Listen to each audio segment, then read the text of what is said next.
नमस्कार दोस्तों, welcome to my YouTube channel.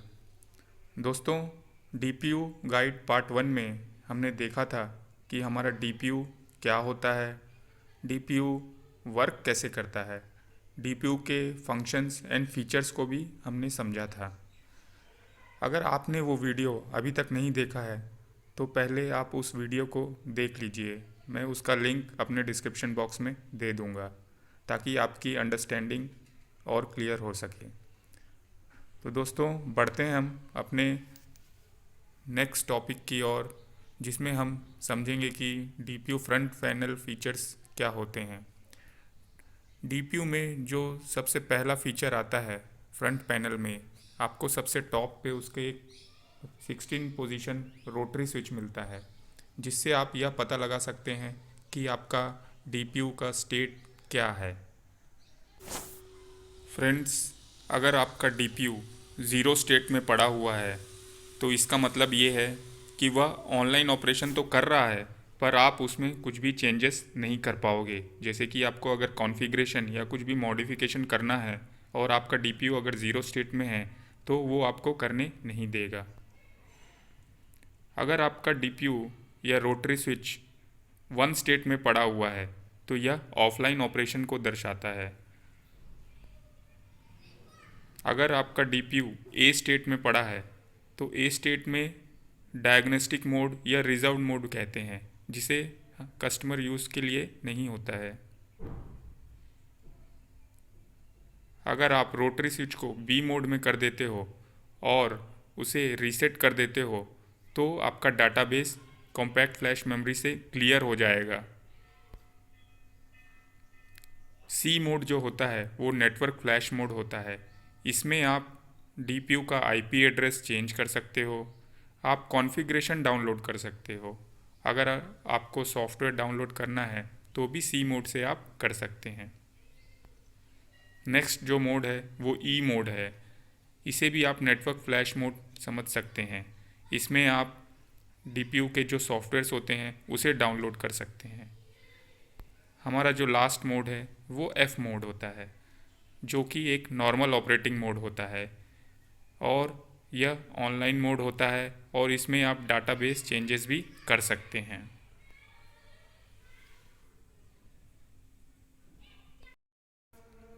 Friends, हमने जिस रोटरी स्विच की अभी बात की थी, आप इस पिक्चर में उसे देख सकते हैं कि वह नेटवर्क पोर्ट ए के ऊपर माउंटेड है। आप इसी रोटरी स्विच से पता लगा सकते हैं कि आपका डीपीयू का स्टेट क्या है। तो अभी हम आगे बढ़ते हैं और हम बात करेंगे अपने मैक्सनेट ए एंड बी पोर्ट्स की, एलईडीज़ की, जिससे आप यह डिटेक्ट कर सकते हैं कि आपका मैक्सनेट नेटवर्क ऑपरेशनल है या आपका मैक्सनेट नेटवर्क कैसे परफॉर्म कर रहा है। तो अगर मैक्सनेट पोर्ट ए एंड बी की जो एलईडीज़ हैं अगर वो सॉलिड ग्रीन होती हैं तो इसका मतलब यह है कि आपका मैक्सनेट नेटवर्क ऑपरेशनल है और यह प्रॉपर तरीके से काम कर रहा है और यह सभी स्टेशन से कम्युनिकेट भी कर रहा है। अगर आपके मैक्सनेट ए एंड बी पोर्ट्स की एलईडीज़ सॉलिड येलो होती हैं तो इसका मतलब यह है कि हमारे मैक्सनेट नेटवर्क में कोई ऐसा स्टेशन है जिसे यह डीपीयू सुन नहीं पा रहा है या उससे कम्युनिकेट नहीं कर पा रहा है।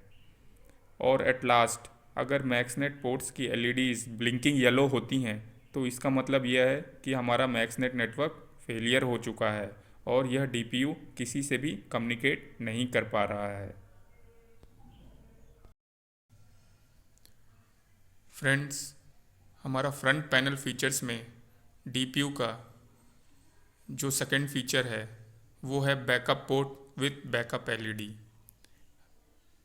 हमारा जो बैकअप पोर्ट होता है ये 100 Mbps ईथरनेट इंटरफेस होता है, जो कि हमारा डाटाबेस को पास करने के काम आता है और यह डाटाबेस प्राइमरी डीपीयू से सेकेंडरी डीपीयू को पास करता है in case of fail over. और बैकअप एलईडी के थ्रू हमें यह पता लगता है कि जो बैकअप पेयर का जो डीपीयू है उसका रिडंडेंसी का स्टेटस क्या है। अगर बैकअप एलईडी सॉलिड ग्रीन होती है तो हमारा मतलब यह है कि बैकअप नेटवर्क जो है वो ऑपरेशनल है और हेल्दी है और दोनों डीपीयूज़ आपस में प्रॉपरली कम्युनिकेट कर रहे हैं। अगर बैकअप एलईडी सॉलिड येलो होती है तो सम नेटवर्क एरर्स एग्जिस्ट हो सकते हैं, और यदि बैकअप एलईडी का जो कलर है अगर वो रेड हो जाता है तो कम्युनिकेशन फेल हो जाता है। प्राइमरी और डीपीयू के बीच का जो कम्युनिकेशन रहेगा, बैकअप कम्युनिकेशन, वो फेल हो चुका रहता है और उसे हमें सॉर्ट आउट करने की ज़रूरत है।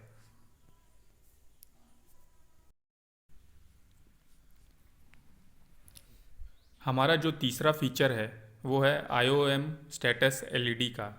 आप देख सकते हैं कि जो IOM स्टेटस एलईडी है वो एरो से इंडिकेट किया गया है।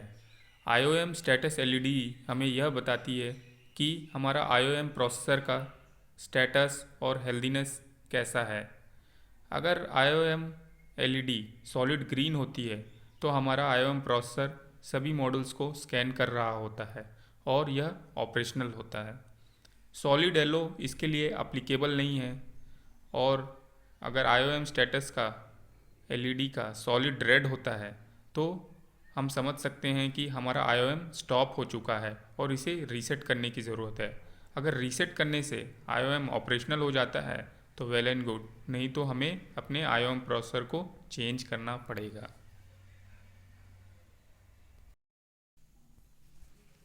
डीपीयू में हमारा नेक्स्ट फीचर है IO स्टेटस एलईडी का। दोस्तों, आपको जैसे पता है हमें अपने मैक्स डीएनए सिस्टम में सभी कार्ड्स और डीपीयूज़ को कॉन्फ़िगर करना होता है, और डीपीयूज़ और IO कार्ड्स के बीच ट्रांजैक्शंस होती हैं और उसे हम IO बस ट्रांजैक्शंस कहते हैं। और इसी IO बस ट्रांजैक्शंस को प्रॉपर वर्क कर रहा है या नहीं कर रहा है, इसे जानने के लिए हम IO स्टेटस एलईडी के थ्रू देख सकते हैं।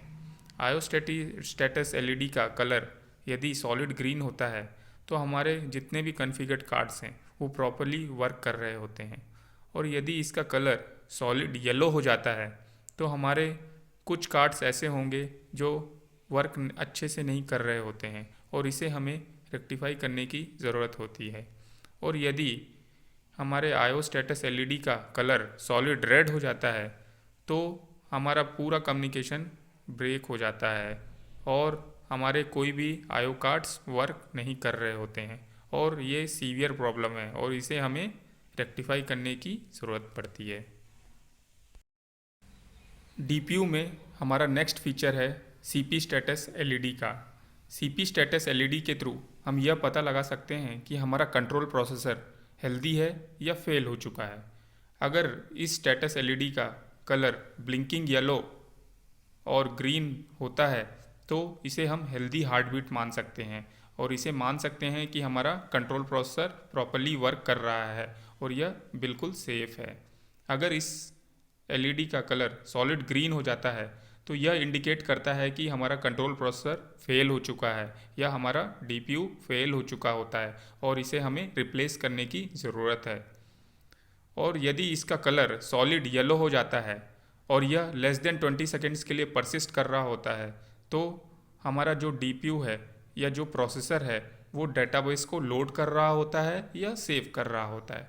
लेकिन अगर यह ग्रेटर देन 20 सेकेंड्स के लिए परसिस्ट रहता है तो इसे हम मान सकते हैं कि हमारा कंट्रोल प्रोसेसर फेल हो चुका है और इसे हमें रिप्लेस करने की ज़रूरत है। DPU 4F में हमारा नेक्स्ट पैनल फीचर है स्टेट एलईडी का। स्टेट एलईडी के थ्रू हम यह पता लगा सकते हैं कि DPU का करंट कंट्रोलिंग स्टेट क्या है। जैसे कि आप इस टेबल में देख सकते हैं कि हमारा अगर यदि हमारे पास स्टैंड अलोन DPU है और बैकअप DPUs है तो उस समय स्टेट एलईडी का कलर एक्टिव DPU में क्या होगा और इनएक्टिव DPU में क्या होगा, यह टेबल आपको साफ साफ बता रहा है। यदि हमारे पास स्टैंड अलोन DPU है और वो हेल्दी है तो उस समय स्टेट एलईडी का कलर सॉलिड ग्रीन रहेगा, और यदि यह इनएक्टिव हो जाता है तो उस समय स्टेट एलईडी का कलर सॉलिड येलो हो जाता है। सेम अगर स्टैंड अलोन DPU वार्मिंग कर रहा होता है तो एक्टिव DPU का जो स्टेट एलईडी का कलर रहता है वो ब्लिंकिंग ग्रीन एंड रेड कर रहा होता है, और यदि यह इनएक्टिव हो जाता है उस समय तो ब्लिंकिंग येलो एंड रेड करता है। यदि हमारे पास बैकअप DPUs हैं तो हमारे जो एक्टिव डीपीयू रहेगा वो ब्लिंकिंग ग्रीन एंड येलो करता रहेगा, और जो इनएक्टिव डीपीयू वो ब्लिंकिंग येलो एंड ब्लैंक करता रहेगा। यदि हमारा बैकअप डीपीयू फेल हो जाता है तो उस समय अगर एक्टिव डीपीयू हमारा फेल हुआ है तो वो ब्लिंकिंग ग्रीन एंड ब्लैंक करता रहेगा, और इनएक्टिव डीपीयू इंटरमीडिएट रहेगा। यदि हमारा प्राइमरी डीपीयू और सेकेंडरी डीपीयू दोनों फेल हो जाते हैं और ऑफलाइन में चले जाते हैं तो उस समय इसका कलर जो रहता है वो रेड हो जाता है, और इनएक्टिव डीपीयू का भी कलर रेड हो जाता है। अगर डीपीयू बूटिंग प्रोसेस कर रहा होता है तो उस समय यह off then blinking red, off then blinking red कर रहा होता है। DPU 4F में हमारा नेक्स्ट पैनल फीचर है reset and take over buttons का। जो रीसेट बटन होता है, अगर इसे हम प्रेस करते हैं तो यह रीसेट साइकिल को इनिशिएट करता है, और यदि हम टेक ओवर बटन को प्रेस करते हैं तो हमारा जो इनएक्टिव DPU है वो एक्टिव स्टेट में चला जाता है। सीरियल पोर्ट हमारा ऑप्शनल होता है। किसी किसी DPU में हमारा RS-232 होता है और किसी किसी में नहीं होता है। इसके थ्रू हम एक्सटर्नल PLCs को कनेक्ट कर सकते हैं, पर लेटेस्ट में हमारे पास मॉक्सा डिवाइसेस होते हैं जिनके थ्रू हम एक्सटर्नल PLCs या एनालाइजर्स को कनेक्ट कर सकते हैं। IRIG-B पोर्ट भी DPUs में होते हैं। इनके थ्रू हम टाइम सिंक्रोनाइजेशन करते हैं, और यह हमारा GPS रिसीवर के थ्रू कनेक्ट होता है। दोस्तों आगे बढ़ते हैं और अभी समझते हैं हम कि हमारे मैक्स DNA सिस्टम में रिडंडेंट DPU ऑपरेशन क्या होता है और इसे कैसे परफॉर्म किया जाता है। तो हमारे मैक्स DNA सिस्टम में एक DPU प्राइमरी होता है और दूसरा DPU सेकेंडरी होता है। जो प्राइमरी DPU का IP एड्रेस होता है वो इवन एड्रेस होता है, वहीं हमारे सेकेंडरी DPU का एड्रेस ऑड एड्रेस होता है। और जो IP एड्रेस सेकेंडरी DPU का होता है वो एक नंबर ज़्यादा होता है प्राइमरी DPU से।